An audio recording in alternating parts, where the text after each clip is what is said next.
Fuji mountain করেছিল কালকে এদোগাওয়া বাজি শোতে। আমার গলাটা খুব বাজে লাগছে, তাও আমি বলছি এটা আমরা 12তলা আমাদের বন্ধুর থেকে দেখেছি দুর্দান্তভাবে, এই যেভাবে ফুজি।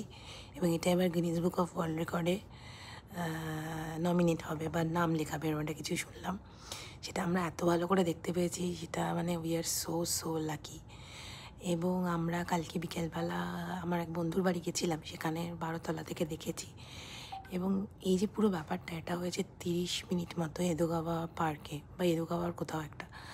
আমাদের শিনোজাকির কলকাতা থেকে খুবই কাছে, কিন্তু সামনে থেকে না দেখে আমরা বরঞ্চ কালকে ভালোই করেছি দূর থেকে ওপর থেকে দেখতে পেয়ে, যার ফলে আমরা এত সুন্দর একটা ফুজি মাউন্টেন গিয়ে এবং যতক্ষণ যেটা ছিল ততক্ষণ পুরোটা দেখতে পেয়েছি।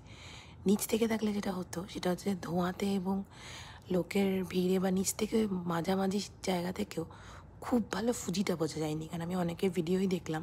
বাট আমরা ওপরে 12তলা থেকে যেভাবে ফুজিটা বুঝতে পেরেছি, উইচ ইজ অসাম। এবং এত ভালো লেগেছে বলার না। আমি অলওয়েজ এরকম আমার বন্ধুদের বাড়ি থেকে উপর থেকেই দেখতে চাই, কখনোই ভিড়ে গিয়ে বসতে চাই না। কিন্তু বলা যাচ্ছে না, নেক্সট ইয়ার দেখা যাক। আমি জাপানে বহু বছর, কিন্তু গিয়ে এভাবে ফুজি এরকমভাবে হানাবি দেখা খুব একটা হয়ে ওঠে না, কারণ গরমটাকে খুব ভয় পাই আর ভিড়টাকে। কালকে আমি এই ভিড়ের ট্রেনে একটা অন্য কাজের জন্য যাচ্ছিলাম, যার ফলে প্রচণ্ড কষ্ট পেয়েছি ট্রেনের মধ্যে, কিন্তু এটা ছিল দুর্দান্ত।